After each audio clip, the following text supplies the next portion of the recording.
I've worked my whole life. I'm not getting knocked off in 6 months. This is bullshit. And then Yeah. you get to G-Land and the waves kind of sucked, and we just went, we need to have a let off, and it just went. Okay. And it was the best thing ever.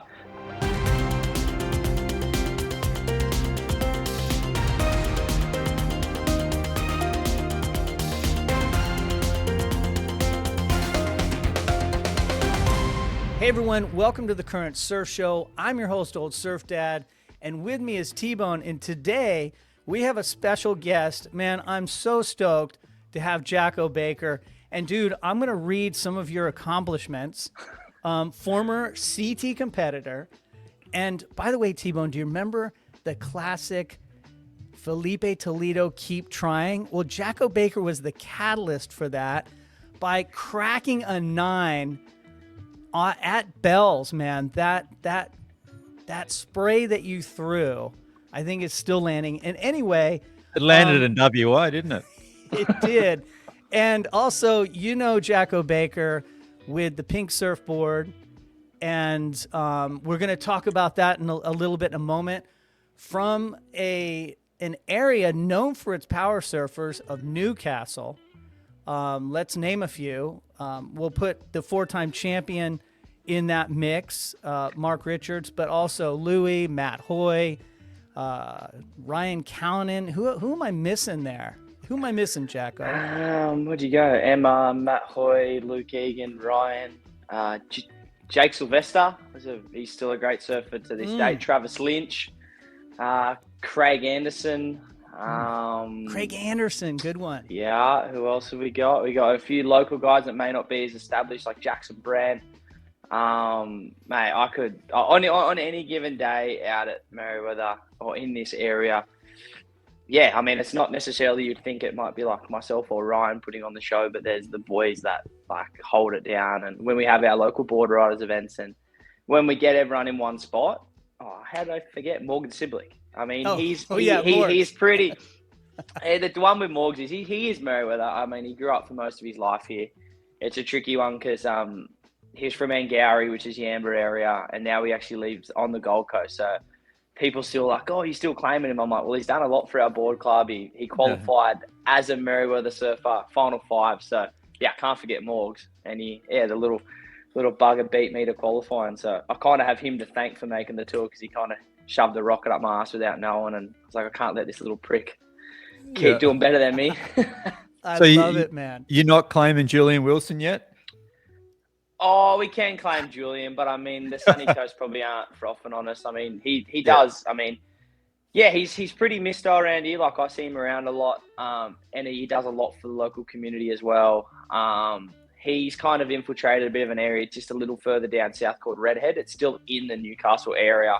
But rather than jumping onto our board riders at Merriweather, with us being so strong, he's kind of put his focus down there and trying to build that club up. And there's some great young surfers from down that way. So yeah, rather than jumping in at the top, he still surfs around here with a lot of the boys. It's great when there's a day when it's myself, Morgan, Ryan, and Jules. It's. I mean, you're definitely wanting to put your best foot forward. Yeah. I love that you mentioned some of the local guys that aren't necessarily aren't big names, and I think we all have those at our local beaches. Guys that rip, that don't really take their act on the tour. They, are construction guys, or then in LA they work in the industry or whatever they do. And I think that's cool, man.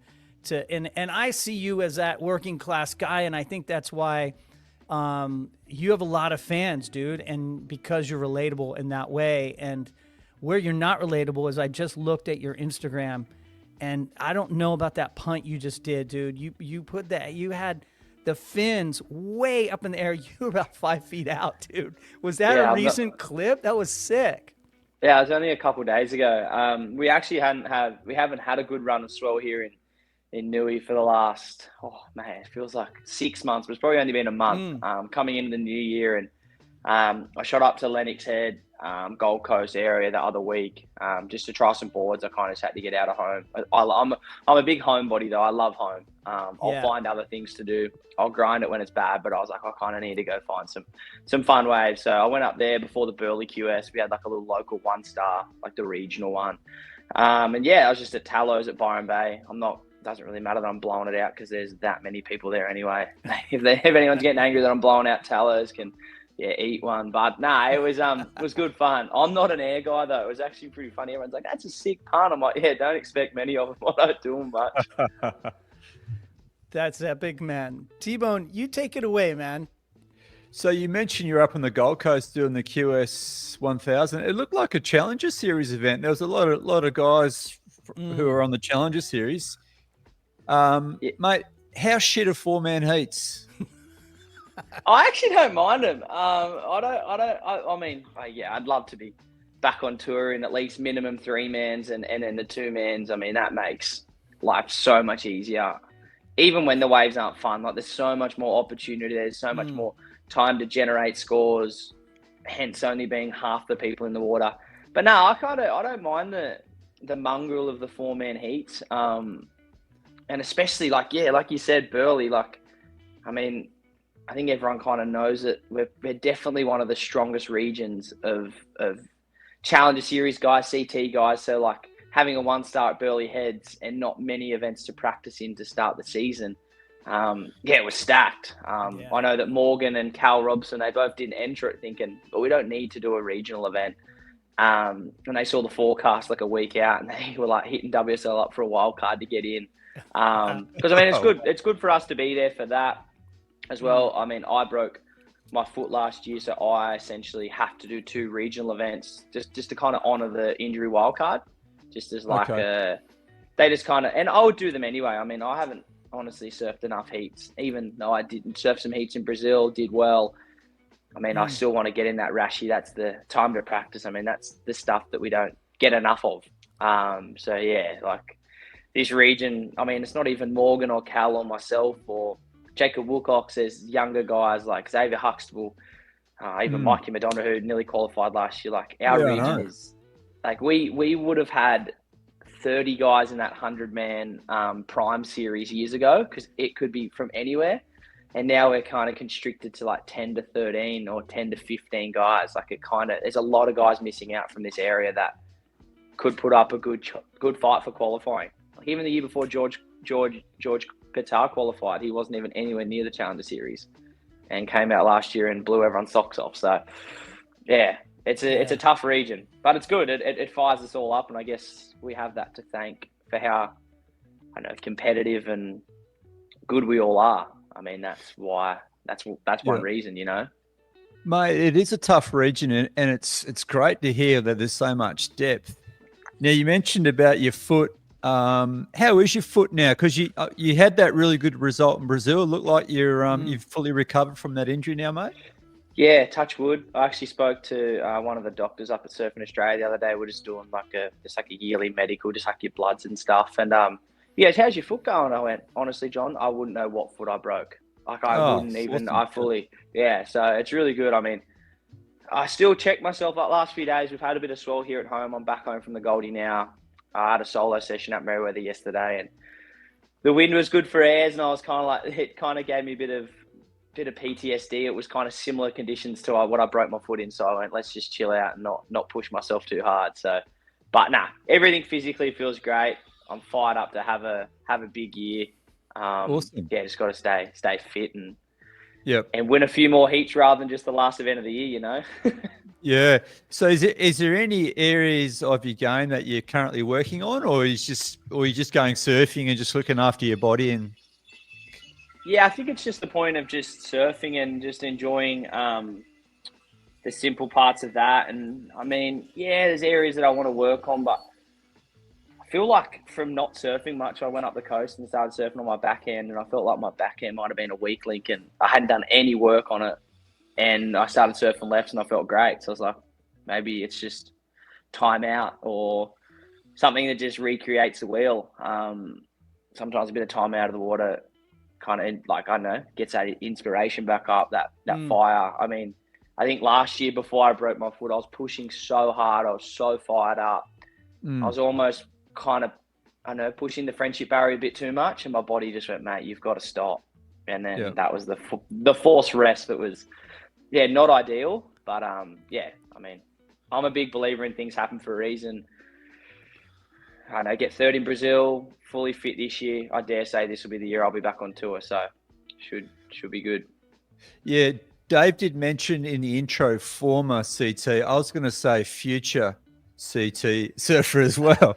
Mate, you sound like you're fired up, and that's stoked to hear. Yeah. So, hey, you know, with this year coming up, how did the rankings work for you in your seeding for the Challenger Series? I actually was talking to someone the other day. I got honestly no idea what happens with.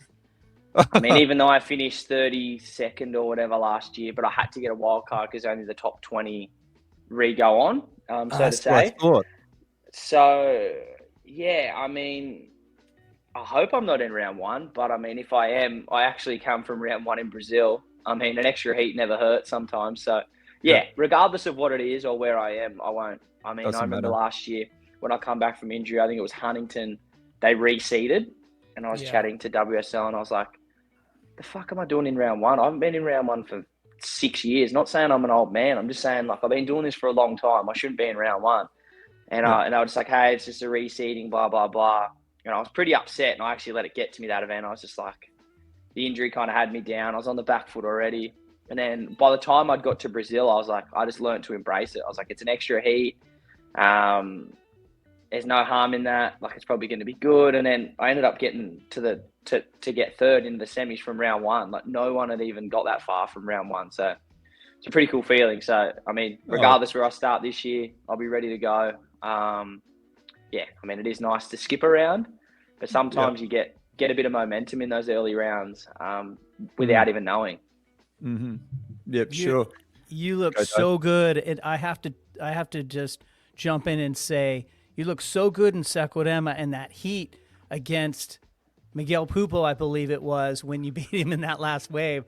That was sick, and you were fired up. I hadn't seen that kind of enthusiasm in a minute, and it's funny because I don't think of you as someone who would do well in Saquarema, but you have those skills too from surfing beachies. I mean, we forget everyone surfs beachies as part of their, growing up. And I guess what I was going to say is you look good. And the WSL matrix or mystery behind how they seed heats, no one's quite figured out.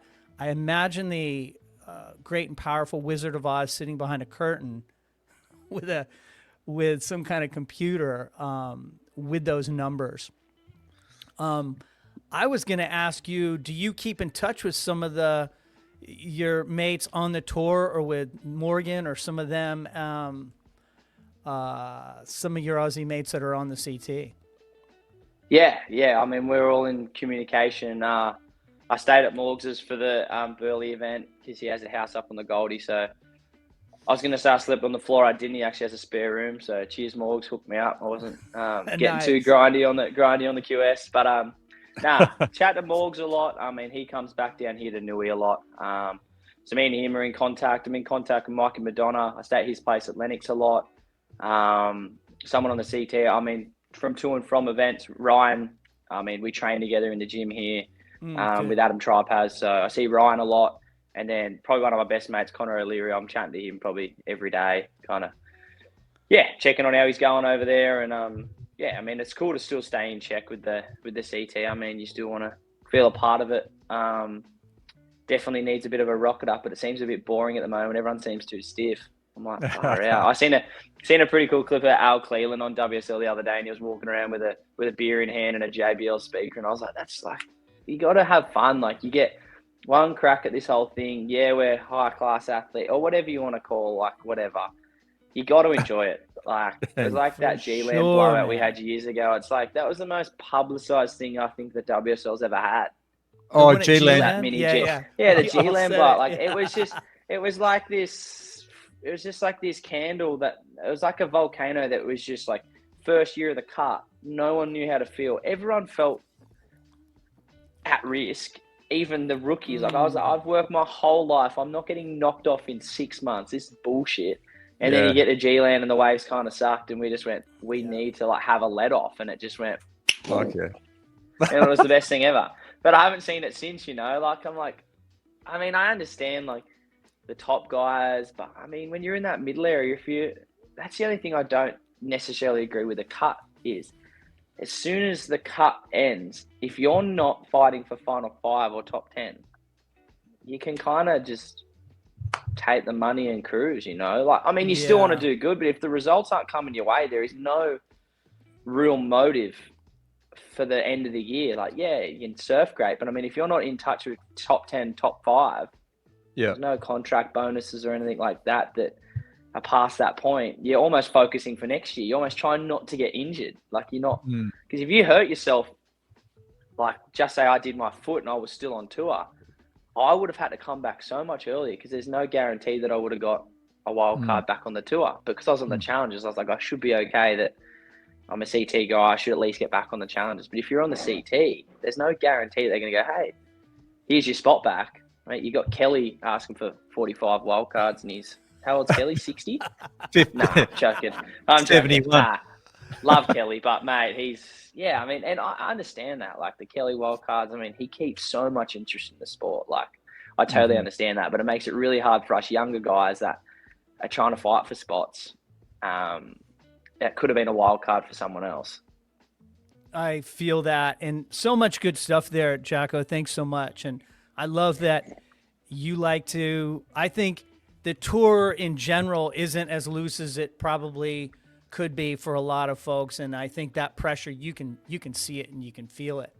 And in the interviews that T-Bone and I have done on the beach, some are looser than others. I'll just say it like that. T-Bone, you were going to ask a question. Speaking of loose, Hey, I was just thinking about G-Land again. Didn't you have someone on your shoulders holding a footy? If I remember the he doesn't remember it, dude. No, I think it was Laura Enever was on my shoulders. Oh, yeah, So she was light. She was super light. So it wasn't like I had Connor O'Leary on my shoulders. Oh, Mate, but no joke. Like, it's not really a talked about event. It was hilarious. But my calves after that, I've never had that sore a feet in my life because we were like, it wasn't like Dimmy had the DJ decks out and whatnot, and we were dead set in the jungle. You're on the ground. Like I remember getting back that night, and honestly, in all honesty, everyone thinks we had this massive blowout till 3 a.m. We were in bed by 9:30. We were that cooked. Like it's so hot, and all you were drinking was beers and So we had beers from like 3:30 in the hour till 6:30, and everyone thought it was this massive like next morning thing. Yeah. Like, it was hell fun, but it was like pretty harmless. But my legs were so cooked. We were jumping on like grass and uneven ground, and yeah, it was pretty funny. wow. It was a good time. And we got Renato doing shoeies. Oh no, we're doing booties. Like that was the best. That was the funniest part. Everyone was just getting booties, like dirty reef booties, and just chugging beers out of them. Bring that back. It gave us a bit of culture, you know. I think it was the first time that Hoyo has ever given me a compliment. He's like, "Fuck yeah, sick." I was just like, "Yeah, cool." You should have seen it in his day, lovely, bro. though. Oh mate, he's like, "Yeah, you guys that was cute. Like he's had a crack." But no, you got to keep the professional side. But I think there's just got to be a bit more fun. Definitely. I mean, I know when I get back, I want to keep it fun and.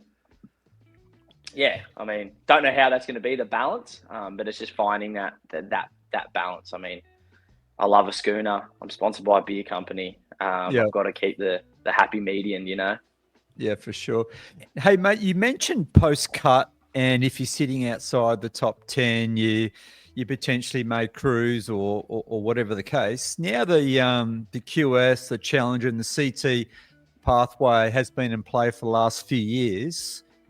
What are your thoughts on that? And do you see any opportunities for improvement? You know what I mean? From the QS to the Challenger onto the CT. What are your thoughts on that whole structure and that whole pathway now it's been in play? I guess the biggest thing would be which is pretty hard, would be not so much for the QS side, the regionals. I mean, you're just trying to run events where there's necessarily funding in local regions. Same in the States, in Europe. I mean, we were so lucky in New South Wales years ago. We had like a full surf series here from like January to March. And this is probably the first year that I think our state government kind of pulled the pin on it. But that was great. Like, it was such a good warm-up, regardless if you're on the challenges or not. You had like 2 3-stars, like one in Avoca. I think we had a 3-star at Foster, a 1-star here and there, up down the coast like Burleigh, and then there was a 5-star here at Newey, and then there was a 5-star at Cabba. Like, that was the craziest warm-up for a year. And those guys had so many opportunities, but now they're going to Asia. There's these co-sanctions events, and I understand that that's where the money is. But I mean, yeah, it's meant to be regionalized, but you're spending money to go to Taiwan, and not saying they're expensive, but I mean, we're meant to be in our region. But my biggest thing would be I mean, we've got some pretty fun waves. Like Newey will be really fun in June. Like, I'm going to go out on a limb. Like, we'll get really fun waves. For the Challenger? Like hunting, for the Challenger. But I'm just thinking, like, there's got to be some similarities in waves and locations from Challenger to CT. Otherwise, I mean, I've been caught in it so many years. I've been trying to cut weight, get skinny so I can surf a 1-foot wave at Huntington. And then I'm expected within 6 months to be at full fit, a heavier 83 kilos to at least surf good against Geordie Smith or John Florence by January. Yeah. It doesn't like add up. Like, why am I at Huntington surfing a 1-foot epoxy, which I'm very lucky with Channel Islands. They got fucking good epoxy boards. But that's not relative for the World Tour. Like, I'm rocking up to Pipe or Sunset or wherever it is now. And like, yeah, I just feel like there's got to be a bit more of a structure. It's a big contrast. Big contrast, and helping people. I mean, the boys have done it super good this year, but it should just be a little. I mean, Saquarema's on the tour. I mean, Ribera de la Cedera, that's great. But I just think Huntington, I mean, I understand it's the finance of that event and it gets a good crowd. Hey, bro, that's my local, man. That's not cool. Oh, no. No. Hey, listen, man. But, like, you do it in a different time of year, too. Like, I've seen Huntington for, like, the Jacks Pro pumping, and we get, like, that summertime, like, windy. Dude, I'm not offended at all. Huntington is a shitty beach break. I'll just say it straight up. And guess what? Jacko, I don't surf there. I go to other spots. I don't think anyone does. Simpo does. Simpo loves it. Simpo will surf there every day. And there's the surf shop that he's working at. It's right out front, so he's going to have a paddle at the pier. But to be honest, I think you summed up so well what T-Bone and I have been talking about for the last, I was going to say 6 months, but it's probably been a lot longer than that. And thanks for that. That's a breath of fresh air. I think they do need to parallel those two events or series, I should say, to qualify people. And I mean, that's a no-brainer. I think they have added some great waves on tour. I was going to ask you, I want to know what you thought about the Abu Dhabi wave pool. Did you just watch that? I watched it. I'm not a huge fan of the pools. I'm a pretty harsh critic of it. But it was actually kind of interesting. I'm glad they went to man on man, woman on woman heats. Yeah. I think the leaderboard thing sucked at Lemoore when they did it in California. And I think that pool being saltwater made it so much more interesting. You could actually see people doing a bottom turn. At Lemoore, they were just skipping. And I've never surfed it. But people say there's no bottom at Lemoore. Like, it's just dead water.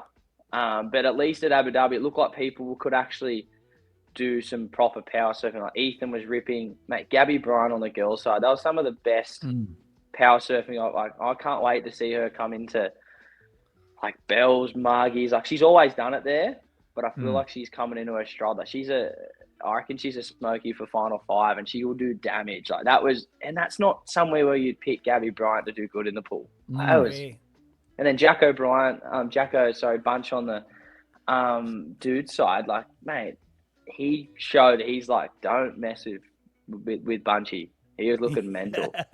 I mean, I should be supporting Aussies, but like George Patel, we all know he's good. Jolie Vaughan, he's going to be tapped. But like, those two are two that surprised me, that kind of like you probably didn't expect either of those people to make quarter semis in a pool event. Yeah. It's all right, mate. You can come to our side. Oh, Gabby, I love everyone. I mean, I'm pretty Aussie biased, but I mean,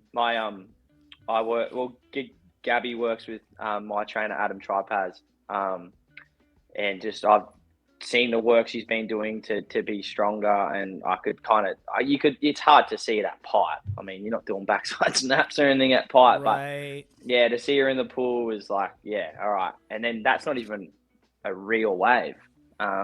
Wait till she gets to Portugal and places like that. I mean, yeah, like you said, I was a fan of Abu Dhabi, but pre-event I was like, no, I'm not watching this. And I kind of got into it. It was better than what I thought. It exceeded my expectations. Yeah, I think it showed some power. I think Gabby showed power, Gabriella showed power, and the pool showed power by letting those power surfers put on a display. And while still allowing for what I think a lot of people want to see is the aerial acrobatics that happened. You know, Jackson Bunch's air was incredible, and the way that he landed so smoothly, it was pretty fun to watch. And of course, Idolo. But I was just wondering what your thoughts were on the wave pool, and you answered that well.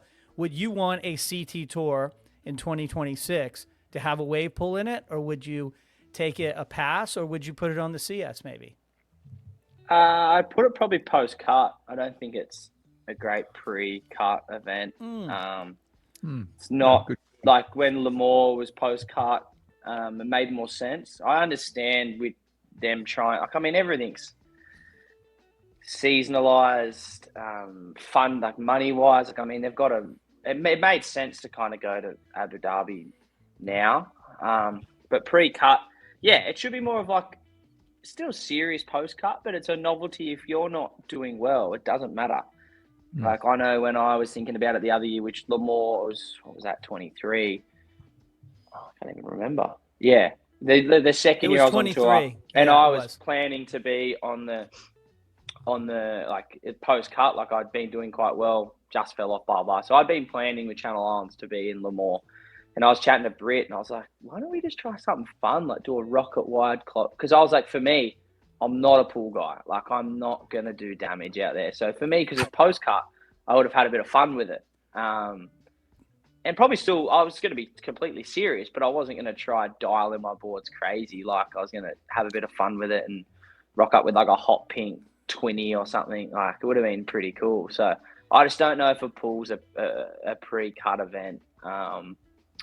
But nah, like look at Barry Mamiya goes from a first place at pipe to pretty much a round one knockout in the pool. Like, yeah.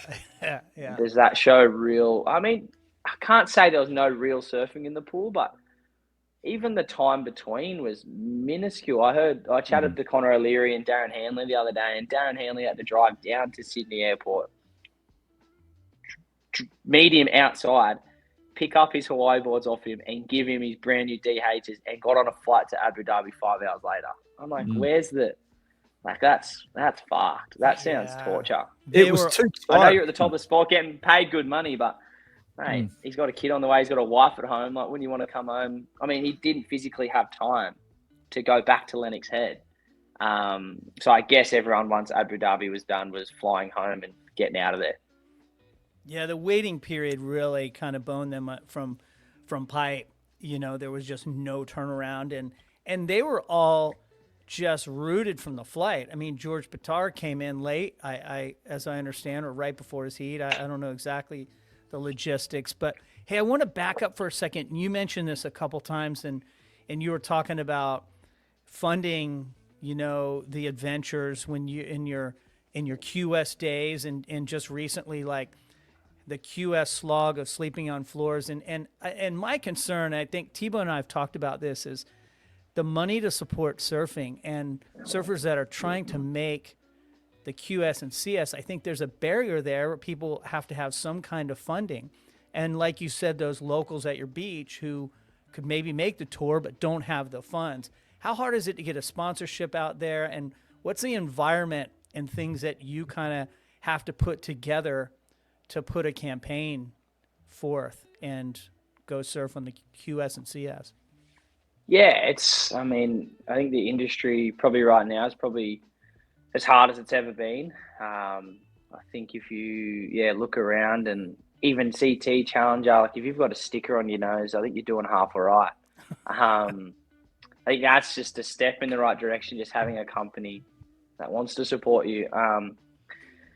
Yeah, like you see, I mean, it's just really hard. Like, and there's so many good people. I guess now we've had a pretty big break right now, from not qualifying in Brazil to when Nui starts. So I guess for a lot of us Challenger Series guys, if it was needed to, or even if it wasn't needed to, like go out and do some work, maybe some labouring, some tradesman stuff. I know Morgan Siblick's doing some lifeguarding. That's a great job for kind of what we do. I mean, luckily, guys probably can still get by. I find it, but I mean, there's guys that are thinking like life-wise as well. Like, can't be reinvesting everything that we haven't back into surfing. You've kind of got to find another income from elsewhere too. So, I mean, I'm lucky to be in the position I am. I've still been helping some mates out labouring, just staying busy. I mean, when the waves are shit, no point sitting around all the time. So, and I think it gives you a good realization of how good you have it when you do re-qualify and stuff like that. I think you realize. I mean, even I'm grateful to be able to do the Challenger Series. Like, I've had some years there where, the sponsorships get tough, and I'm lucky Rip Curl stuck by me. But like, my money dries up and things like that, and I've had to go turn to the work side, and I think that's made me appreciate the time that I do get to, I don't know, travel, paid by that. You still got to budget super hard, and I mean, there's times where you still, I know, go and buy credit card bills and stuff, but that's just surfing, and I wouldn't trade it for the world, you know. Like, people say, I know, you'd think if you made the top 30 of your sport, like, you could be making millions like tennis and stuff, but it's just not the case.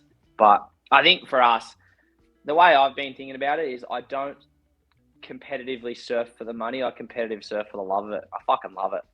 And I surf every day for the love of it. Like, and it's something that I will do post career. Like, it's not something like if I'm a tennis player or golf or whatever that I stop once my career's done. Like, I'll be surfing to my 60s until my body falls apart, you know. Like, it's a job that becomes a hobby as well. That's me. Yeah, we're never gonna stop. Like, no matter how, just say surfing went down the hill and my career went pear-shaped, whatever, I'm still gonna surf at the end of the day. Getting in the salt water is one of the best things you can do.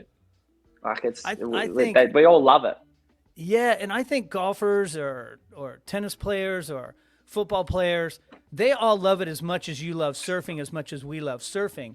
But I still think that if you're on the championship tour, you should be compensated properly for it. And my hope and dream is that you all will get proper compensation from not just the surf industry, but other sponsors outside of it as this thing builds. Because I really think that you guys earn it. And especially the schedule we're looking at now, which includes 11 events, dude, and those turnarounds to go to Abu Dhabi from, Haleiwa is crazy. And hey, we wanted to jump into the Aussie tour. T-Bone, why don't you take that on? Yeah, mate. So I guess with the CT Australian leg, and we can talk about the Challenger as well. Now the CT have stolen Snapper away from the Challenger. What are you making of Snapper being back on the CT? Oh, I'm frothing Snapper's back. I wish Snapper was there the first year I qualified. That's kind of what I grew up watching was, you make the tour, your first event is Snapper, like at home. Like, I'm in Newcastle, we're only 6.5 hour drive from Goldie. Like, you drive up, take the whole family up. I mean, it was still pretty sick to start at Pipe, but I grew up knowing the start or dreaming of a start at Snapper, you know, like, so I think that's really cool that that's back. Not necessarily the first event, but mate, it's a world-class wave. And yeah, as much as it sucks, it's not on the Challenger. I ain't complaining. We've got a Challenger Series here for the first time in my backyard at my local beach. That's not a bad trade-off for me. I mean, where I'm sitting right now, at my little table here in the apartment that I live with my partner and her sister. Like, I can walk to the beach. I won't have to worry about car parking. I'm living the dream here. So it's kind of cool. I'm in a cool little nest right now. Like, I'm almost preparing for Newcastle at home in my own kind of zone. Yeah, I know. Practicing of like going up to the beach, like knowing that I'm practicing on boards and stuff like that. It's really cool, but it does kind of suck that I got 2 cracks at snapper, one that counted, like I needed a result, and I think I got 5th there or 9th. Can't remember, 5th or 9th. I think Cal Robbo beat me the year he won, and I was still on tour at that point, so I just did it for a bit of fun, and it was pumping. It was wild though, because I remember that. Made the cut already, and then we rocked up the snapper, and I had people in my heats that like needed it, and I was just this CT guy that didn't. I'd sit so deep behind the rock and no one would come near. I started nearly every heat with like an 8.5 because no one wanted to hassle. You just sit behind the rock and just like, I'm going to wait here. If I lose, I don't want to lose grinding. I want to get good waves. Yeah. So you just sit there and be so patient, and you get the sit. Like, it was so fun. It was epic. So that's sick. I mean, I hope Bells never leaves. Like, Bells is the most iconic Aussie event. Is that your favourite, mate? Yeah, Bells is my favourite event. Like, I mean, the results show I've done well there. I've had a 9th and a 5th there. Yep. Yeah. Could have nearly had a 3rd and stayed on tour. Nah, that's all good. Good fun. And me and Felipe are really good mates, and we've chatted about that. Like, it's cool as like. And I mean, mate, honestly, in that heat, I was just honestly happy to give it to him. Like.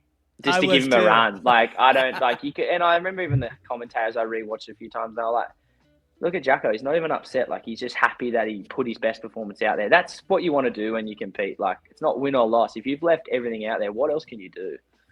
And that's how I want to surf every event. But yeah, hopefully, get a run at Bells this year, maybe. Never know. I mean, I'm not on the Challenger Series spot. Like, last year I had to forfeit the wild card because my foot was pretty much hanging off my body.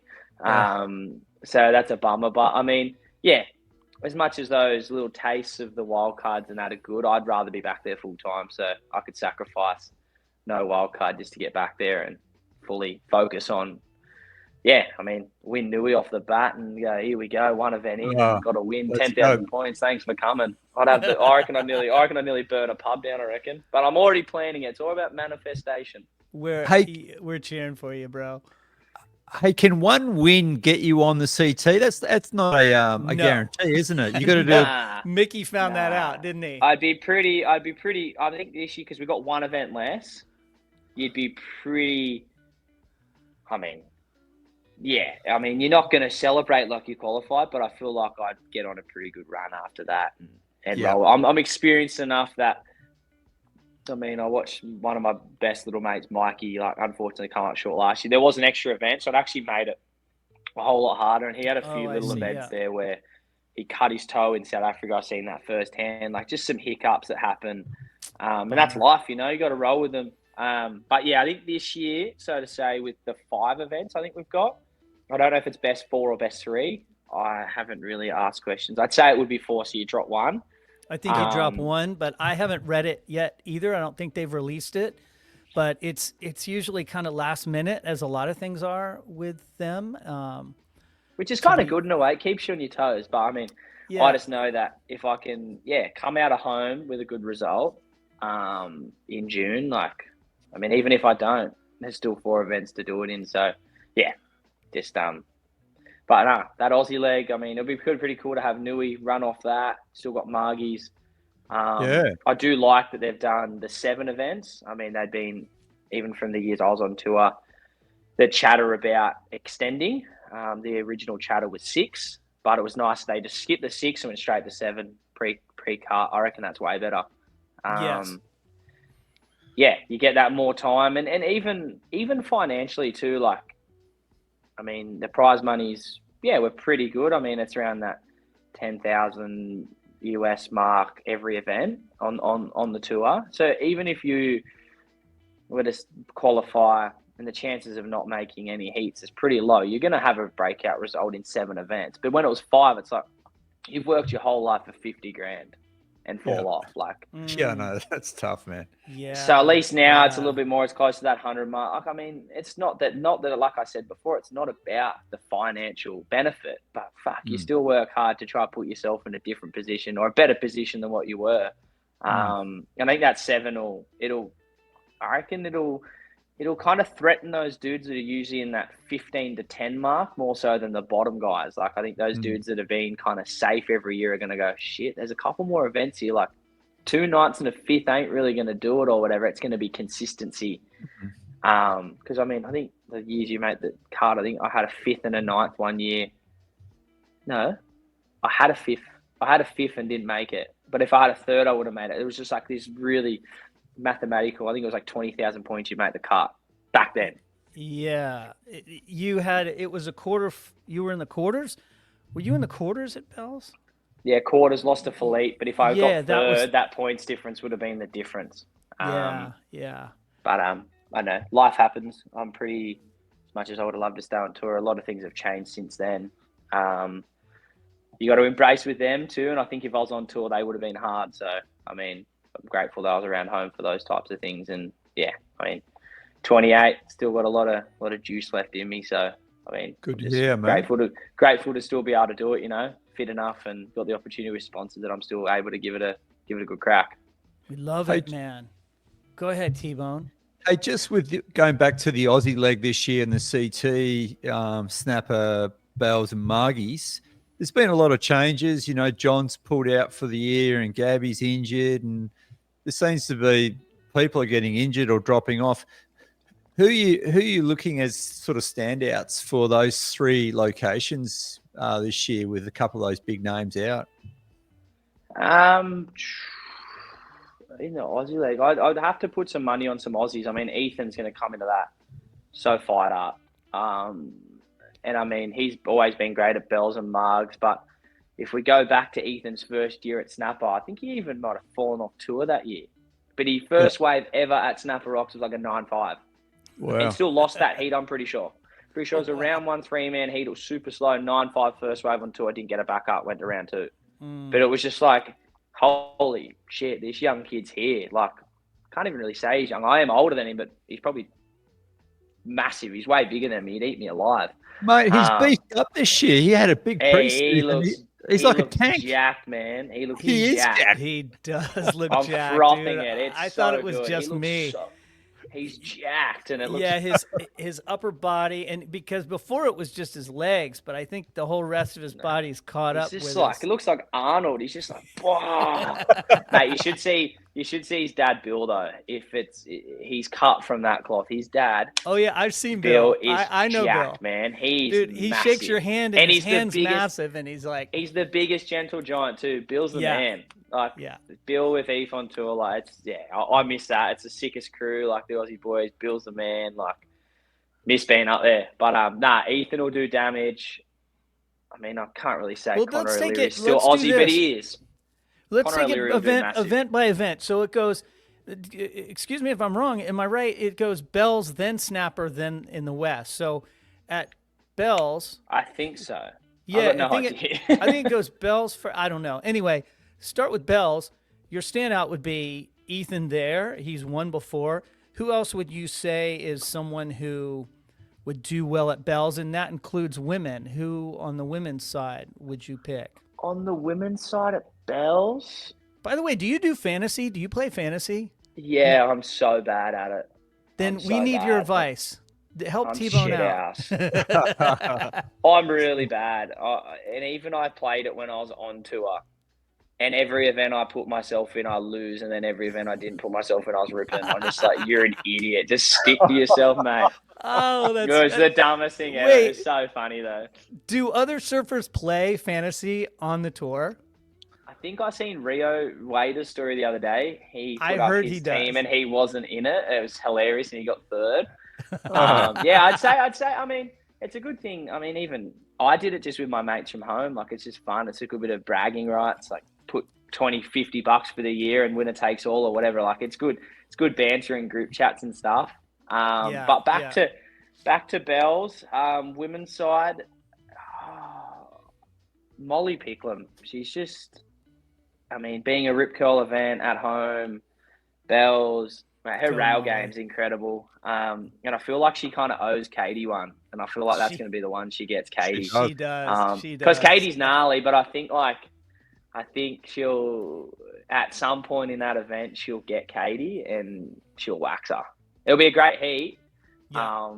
But I think those things play on your head when someone, I mean, that's such a cool little rivalry, even like with Betty Lou at Pipe last year and things like that. But I think now the rail game and they're kind of the favourites for fighting for titles, you know? Like, it's not like Steph, Carissa, it's like this new crop of, they're not even a new crop, they've been there for ages. But it's the younger girls that are like coming in pretty feisty. So I think Molly, and then like I said, I mentioned earlier in this chat, like Gabby Bryant, the whole Aussie leg, watch out. Like, I'm very excited to see that. I just had to throw my Aussie in there, and Of course. Molly's a great chick, but like Gabby as well. Like Gabby, someone said the other day she's a dark horse. I went, are you high? I was like, no way. Yeah. She's not a dark horse, but she's kind of treated like a dark horse. So she'd be my dark horse.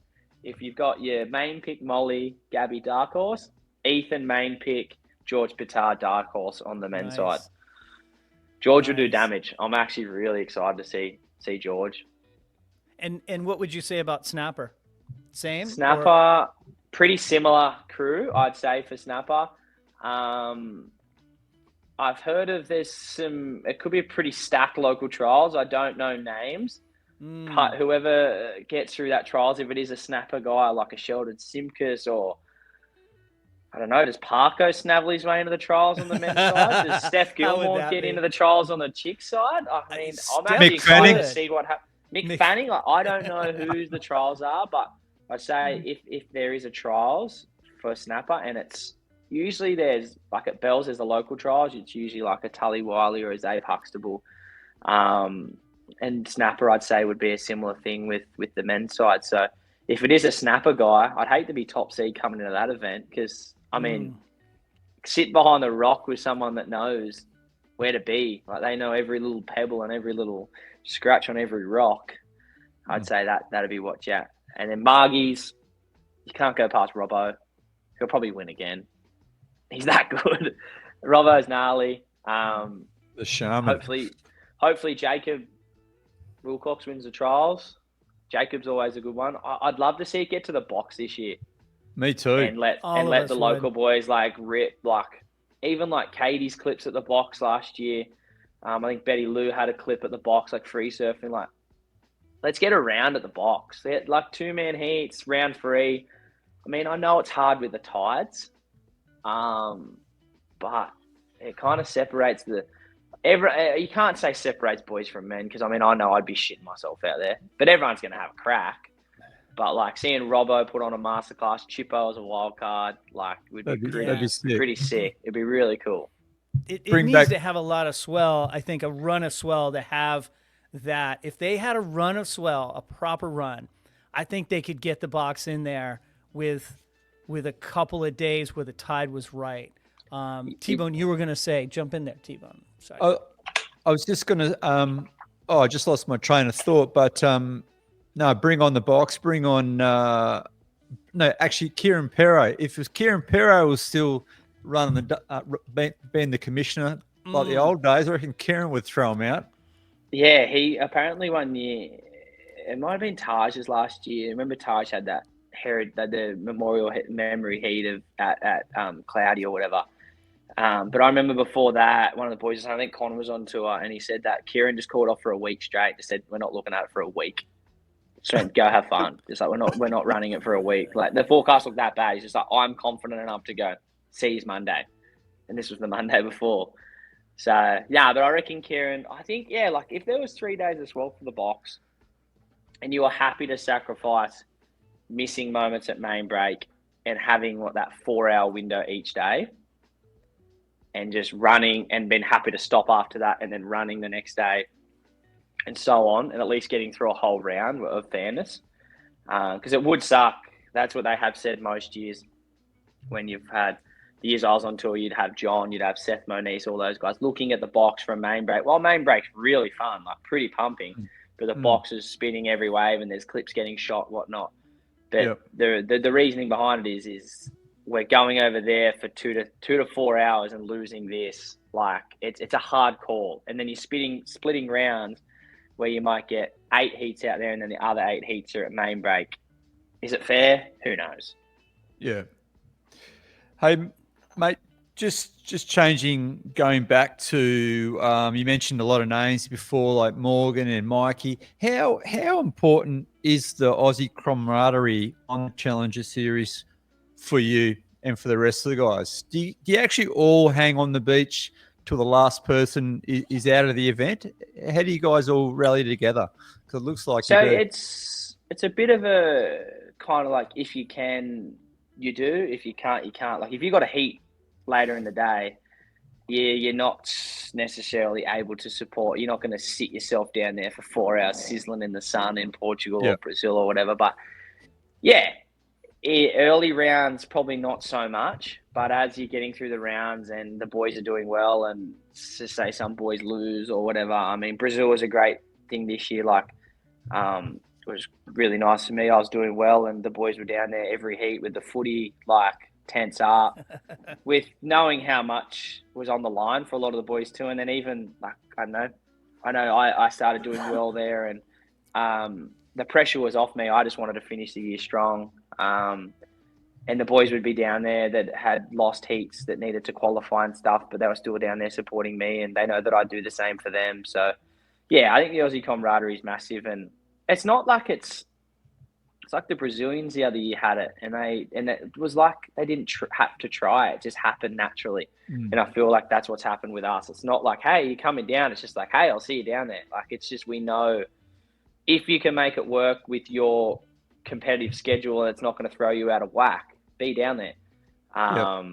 We usually got a NRL ball down there. A couple of the boys got AFL balls. Like, yeah, just like, mate, when Joel Vaughan, like, I mean, there's just a shit you don't want to miss too. Like, Joel Vaughan qualified, we had bloody champagne. We knew it was going to happen. We had it in bags. Like, you know, even they meant to have alcohol on the beach. We're just going all over the shore. George made it, and we kind of knew. Like, I was at the house, and because I was still in the event, I don't know who had to lose, or whatever, but I remember Mikey, and it was massive from Mikey. Like, just found out he lost the day before or whatever. Taps me, goes, "Oi, I think George's about to qualify. Let's run down." And we're staying on the beach, and we ran down. And as we got there, he's getting the interview, like getting told he qualified, and there was like 20 of us Aussies in the background, like screaming. Like, it's like we all work so hard to be able to do it. We may as well enjoy everyone's success, you know, and that fires you up. I mean, I would have loved to have finished Brazil with a win. That was my goal. I want to finish here with a win, even though I can't qualify. The more heats I win, I'm knocking off boys that are helping the Aussie boys qualify. Like, I was like, this is a great space to be in. And it was cool. Like, they were supporting me. I was supporting them with the qualification process. And I dare say it'll be the same this year. Early in the year, it's a bit different. I mean, because everyone's trying to get their results and get into those positions. But I think once we kind of get overseas, I mean, now it's pretty much Newcastle straight to South Africa. Camaraderie pretty much clicks over there. Once we're staying together, America especially. Because, I mean, also as well, it's about getting 10 boys in the house, so it's not $45 million to stay somewhere, you know? Like, the more the merrier. Yeah, like, but we love it. Like, we embrace it, and yeah, we've got a good bunch of lads. And from what I can see on the rankings this year from the Aussie crew, I mean, you had myself, Morgan, Jacob, Mikey. I hope I'm not missing anyone that I've already re-qualified, essentially. Carl Robbo. And then there's probably going to be 10 pretty new crew that have never done it before. So it's kind of like, we'll take them under our wing. And that's what the older boys did for me, like Connor O'Leary, Wade Carmichael, Cooper Chapman. Those types of dudes, like, took us under their wing and kind of taught us how to, I don't know, not even teach us, but just like, it's just support. It's like, boys that are younger can't get a rental car, jump in with us. We'll drop you there. You got straps, blah, blah, blah. It's just like, that goes a long way, just knowing that the boys will help each other out. It must be so important, right? Because you can't be traveling with coaches like they do on the CT. As far as coaching, does anyone have a coach, or do you coach each other? I mean, how does that sort of work on the Challenger? Because it'd be nice to get some input pre-heat. Yeah, the events that we don't have anyone there, Surfing Australia, we're pretty lucky with that. Sometimes they're able to send someone, usually later in the year, like a Portugal or a Brazil. Usually coming down to qualification time, J Bottle Thompson might come. Oh, cool. The boys had the access of Rayoni Montero through Surfing Australia this year in Brazil. Yeah, right. So for that too as well, it's a bit of an honour process of like, I essentially couldn't qualify, so I didn't access that because I was like, I'm going to leave that to the boys that have the chance of qualifying. And I used Richard Dog Marsh most years from Portugal to Brazil.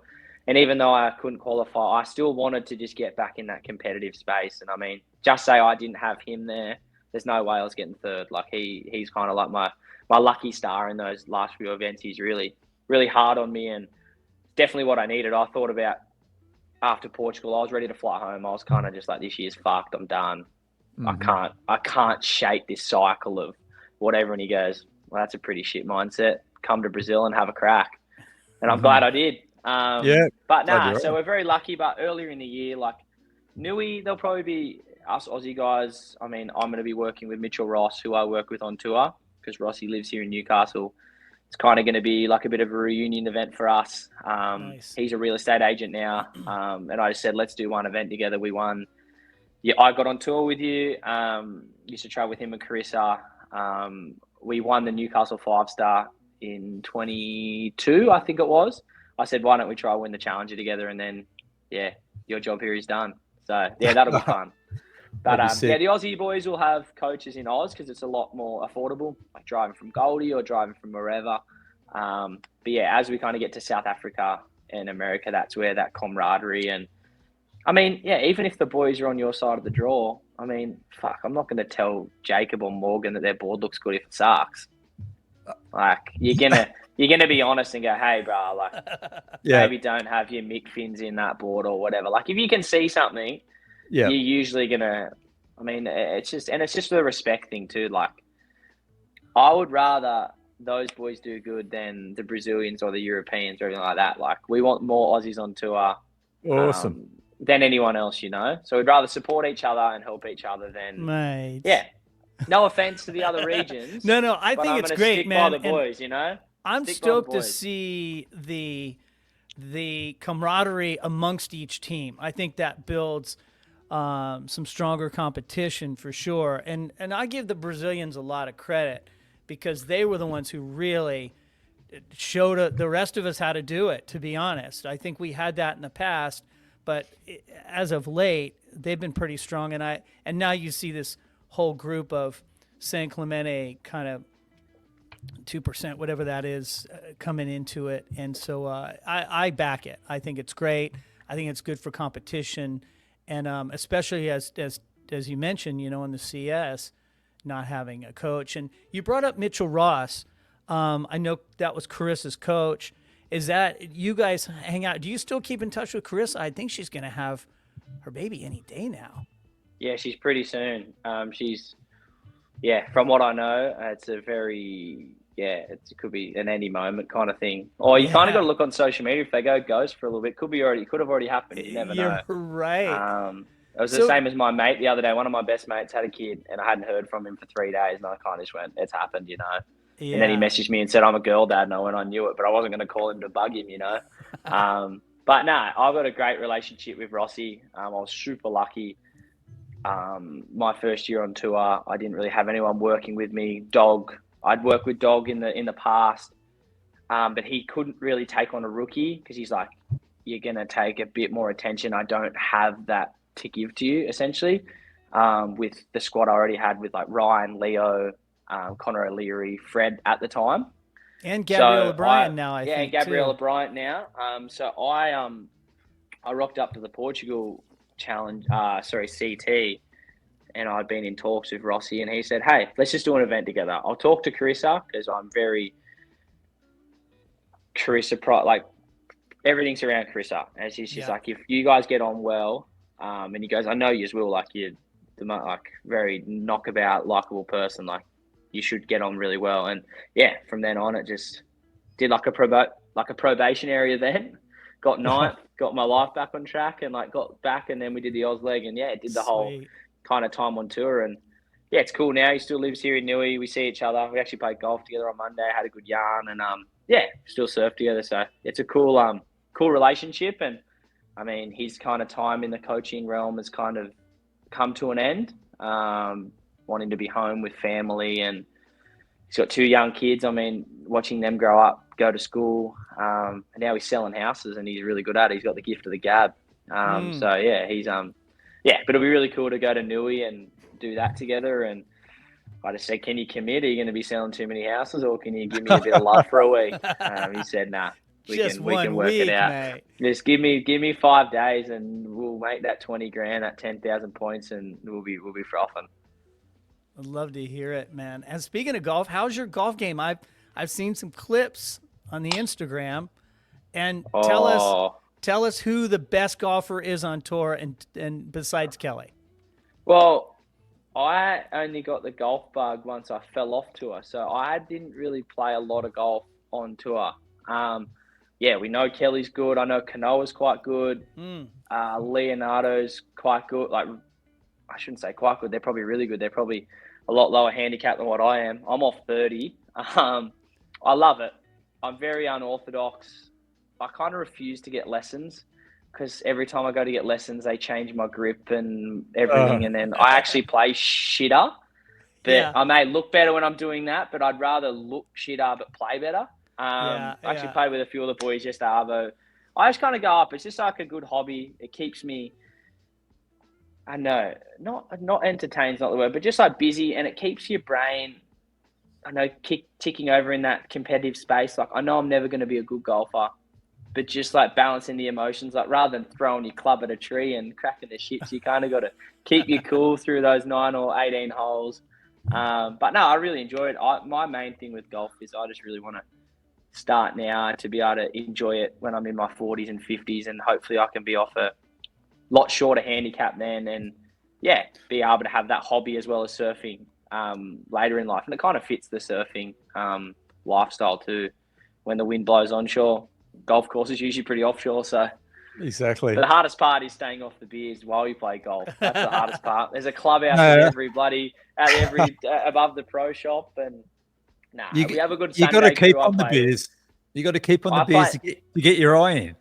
I play better when I drink, so that's not a good thing. That's what they all say. Yeah. Dude, so I'm not going to rock up at 9 o'clock on a Tuesday morning for a golf round, just slamming beers. Got to keep it good. Coffee and bacon egg roll. There you go, mate. It's mate, golf sounds like a great thing to do when you're not surfing. What I was going to ask you is, what's the biggest challenge on tour besides surfing? Is it the travel? Is it just the pressure cooker environment? Is it just the costs? What's the biggest challenge, mate, that you face when you're traveling around besides surfing itself? I think it's just, I don't know, keeping the mental game strong. I think it's the hardest thing. On tour wise, like big tour, CT, it's still draining. That's one of the hardest things, is coming home and talking to people like, I'm pretty drained, I'm struggling, blah, blah, blah. And people just go, what are you talking about? You're living the dream. Yeah, we're living the dream, but it still does get hard. Like living out of a suitcase, getting paid, it's great. I'm not complaining when you're there, but it's hard to relate to people. And then you start like, you feel like you can't talk about that to people because they're at home working. And I mean, it does get tough as well, but you do realize that you are living the dream, but times do get tough. And then even back to the challenges, like financially trying to balance the books between, mate, flights to South Africa last year were $4,000. Like, what else can you do? You have to go. But I think my biggest thing is just like trying to not think about it financially and just commit to the year. And if you do well, then you're usually going to pay for it, type thing. But I think it's just that the toughest part is just like, you can chat it about it like around the boys, but not everyone else really understands that it does get tough. Like, I'm not complaining that being a professional athlete and living the dream is a bad thing, but it does get tough also. And I don't know if that's talked about enough with the mental side in sport. I mean, in general life too, there's so many mental health issues. I'm a big advocate for breast cancer and stuff like that, but I mean, I really want to talk about the mental side of things as well, because I mean, I lost mum at a young age. That's affected me, and then that kind of affects parts of your career as well. And I know there's a lot of other people that probably struggle with that, but aren't able to chat about that thing. So I think it's just been able to, make it more common to chat about. So it's like an open space that you're able to kind of open up and, speak your feelings and be honest, things are shit. Like, I fucking lost every comp and I'm $6,000 in the loo. But I'm still fired up to do it again, you know? Not saying that that's what I am now, but I'm saying that sometimes that's how it goes, you know? You just got to keep pushing forward. Yeah. Hey, just one quick question. Sorry, Dave. Just on the mental health side, like a lot of companies, you know, when you're an employee for just a regular company, they offer employee assistance programs, which offers different types of services. Does the WSL offer any of that sort of support to their athletes on the tour? I'm pretty sure they do, in some aspect. Surfing Australia do with us Australians. It's a sports psych on hand of anyone who's on a scholarship essentially with Surfing Australia. I have my own sports psych that I chat to here in Newcastle. So that's great. That's something I got onto first year on tour, and I'm glad I did. I was someone that kind of refused to, after we lost mum in 2016, I kind of went through not a few rough years, but just like not knowing how to grieve and being pretty young. And I did it on my own, which I'm thankful for. But I think those later years when I needed that help, I had someone there. I think I needed to combat a few things solo. But some people can't do that, you know.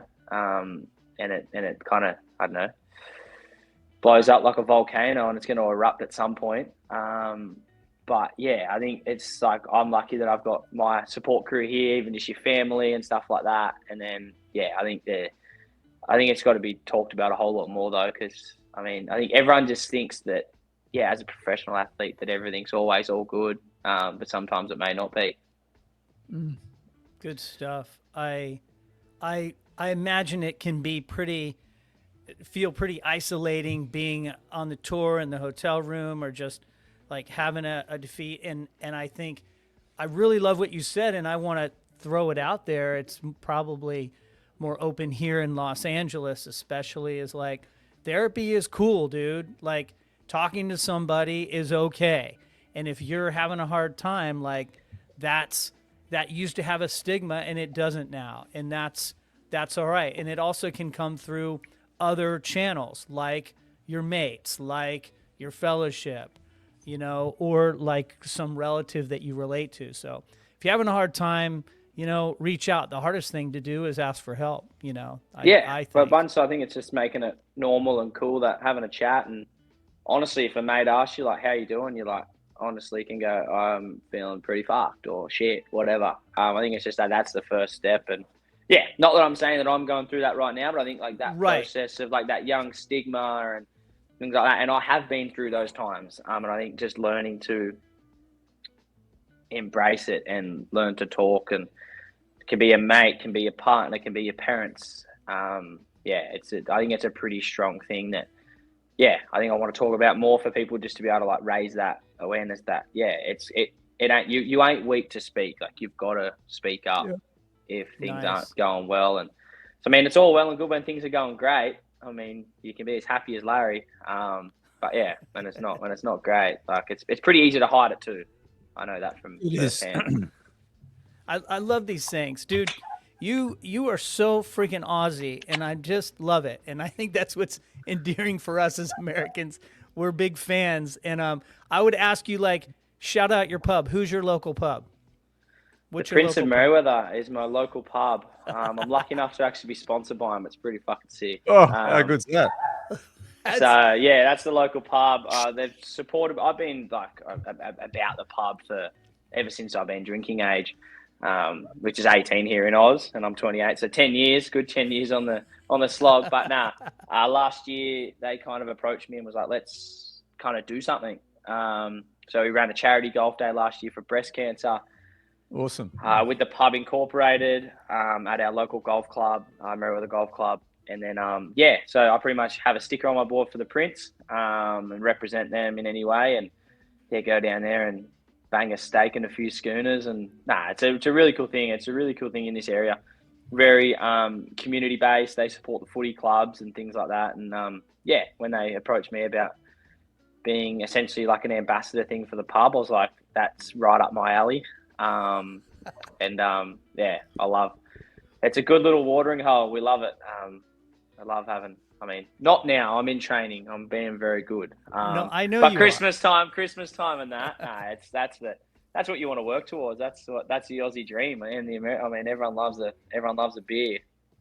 I think it's funny because if I ask Crosby Colapinto or the Colapintos that question, but I would have to translate it into what's your favorite smoothie bar, and they'd say, well, Active Culture at Trestles in San Clemente.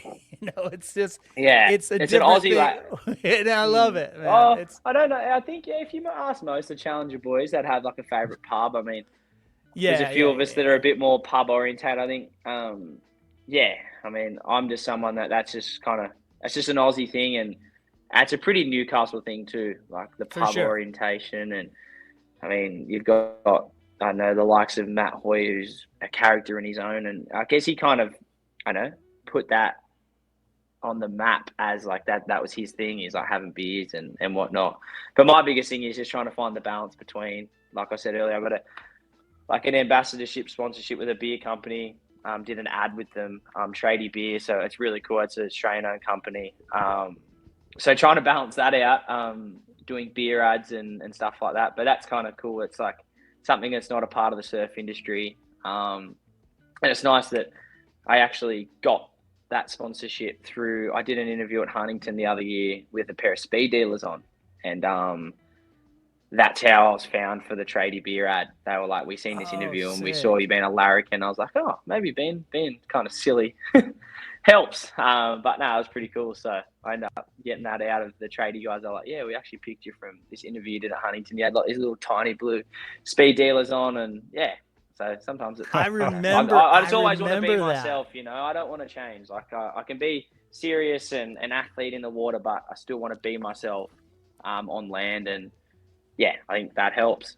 I think you brought that full circle for sure, and I think having fun is part of surfing better. I think when you're having fun surfing, you're doing your best surfing. And I wanted to kind of wrap up on that.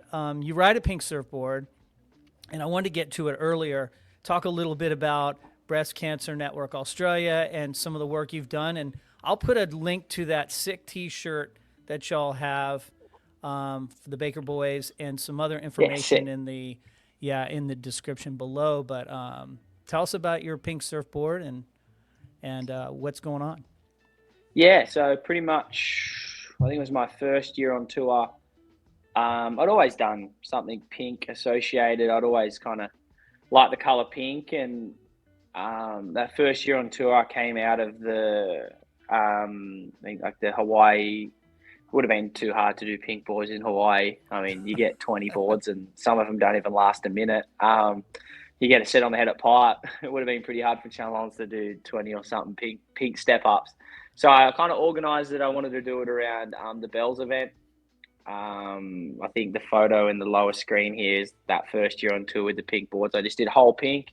Yep. Kind of ran with it the whole year. Just kind of chatted about it. I actually wasn't associated as of yet with the BCNA. That was just me just doing what I wanted to with pink boards. And then it came around to the following year with a bit more time of planning and a bit more chatter around with Rip Curl. I was able to do the pink boards. I had a pink Rip Curl hat. Not this one. This one's pretty sick. Like an interview hat. And then did the pink boards and had contact with the BCNA about like representing them at Bells and stuff like that. So that was really special. So that was kind of when I got on with the BCNA. And then we got on to doing the T-shirt and stuff last year, sorry.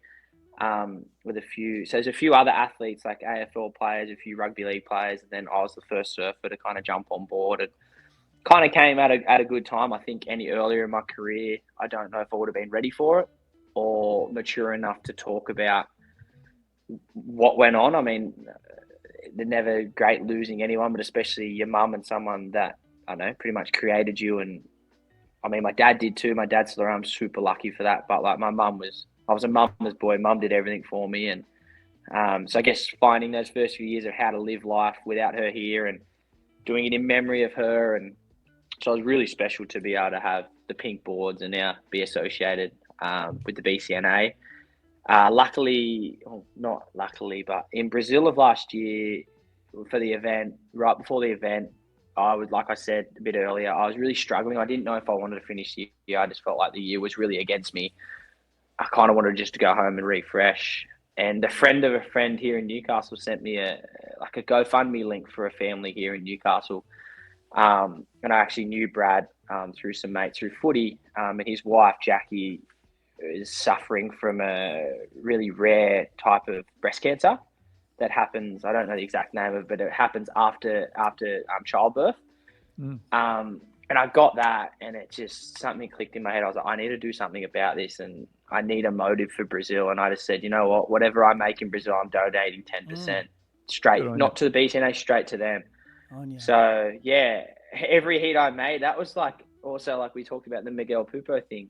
That was me releasing the emotion of my year. And it was also me realizing that I'd made another heat, and that helps that family so much more. I think I might have got paid for a third. It might have been like 8 or 10 grand. I transferred them $1,000 straight away, which was really special for me. I mean, I don't get paid a lot, and that wasn't the principle of it, but it was just me having a motive, and October being National Breast Cancer Awareness Month, International Breast Cancer Awareness Month, just felt so special. And I had that extra kind of thing on my shoulders that I was carrying with me. And yeah, I want to do that stuff more. Like, that's something that is really close to my heart. And if I can help other people within that process, not saying that we didn't have help when Mum was around, like we had a great support group, but I think I know now that me speaking about it and being open about it will help other people that are going through that similar thing. So yeah, that was really special. And I've seen Brad and Jackie around home. She's doing really good. She's just finished her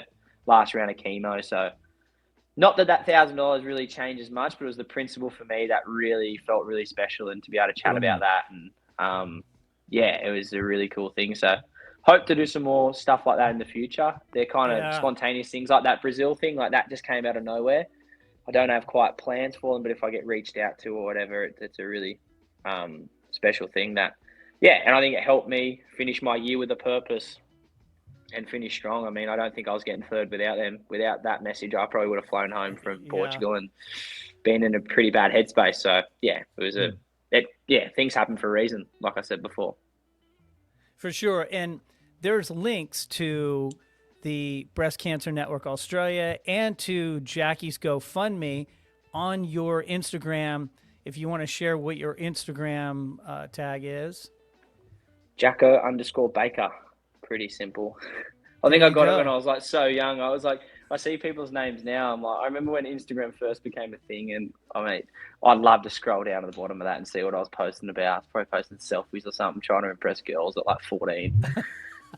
Probably wasn't successful. I don't know what's back there. I haven't looked back. It'd be like going through a cupboard with cobwebs like this. Like, none of us know. We don't want to know. But nah, it's all a special thing. So yeah, anyone that's, this is going to go out to people. If anyone is going through anything like that, or a family member, don't hesitate to message me. Even if you just want to have a chat, I'm all ears. I've gone through it all. I'm not saying that you get better at it over time, but I know that chatting about it definitely helps. So yeah, I'm all ears. Right on, Jacko. Really appreciate it. We're going to keep you on, but we're going to say goodbye wait, T-Bone, and any last questions? I do. We talked about fantasy surfing before, and obviously the CT is moving to Portugal next month. Mate, men and women, give us your favourite and give us a dark horse. For Portugal? Yeah. Alrighty. Men's favourite, I'm going to have to go Italo. Yeah. He's just on fire at the moment. He's won the event before. Barrels, airs, wind, whatever happens, he's gnarly. Yeah. Dark horse on the men's side, I'm going to go my boy Connor O'Leary. Yeah. He hasn't quite clicked into gear yet, but I think we saw in that wave pool event, the surfing he did in the heat against Rio, if he'd finished those waves, he was getting 6.83s for no finish, which no one had done all event. So that's in a pool. That's without the Portuguese power. So yeah, I'd say Connor's in for a big event, and then also into the Aussie leg. And I'm rooting for him. And then on the women's side, I'm going to stick with my dark horse, Gabby Bryant. She's my dark horse for the whole year, even though she's not even a dark horse. I mean, it's crazy. As soon as you lug those wetties on in Portugal, it's freezing cold. The water feels heavier. You kind of want to be bigger, like stronger. Yep. Like it's a kind of one of those events. There's the brisk offshores. I think she actually did quite well there last year. So running into that, coming off a third in the pool, probably somewhere where she might have believed that she could do good, but I think other people probably looking at it may not have picked her as someone to get third there. And then my favourite for there would have to be on the women's side. I was going to say Katie, but I'm actually going to go with a curveball. I'm going to go Caroline. Caroline hasn't quite done Caroline things yet this year. And I think she's going to do it. I think she's going to do it there. So, yeah, I mean, don't go putting your houses on your fantasy surfer teams and your two-time surfers. But, mate, I swear every time I change my two-time surfer around, I regret it. I had Yago in the pool, which wasn't a bad two times. It was real weird to put my two-time surfer in tier C or whatever it is. It was pretty weird. But he pulled for me. But yeah, I'm not the best at fantasy surf, but I can pick people that'll do well. But not 7 of them or whatever it is. Yeah. 7's hard. Well, you heard it, folks. There you go. Lock them in your fantasy. They watch this show, Jacko. They know not to put any money on our picks. Don't put any money on anything I say, but put them in your fantasy team. There you go. Hey, we want to just say thank you so much. That was a really amazing time, and appreciate your candor in that interview and insight, man. Really appreciate that. And we're going to talk to you backstage after this. But hey, thanks everyone from the Current Surf Show. Thanks for having me. Cheers, Jacko.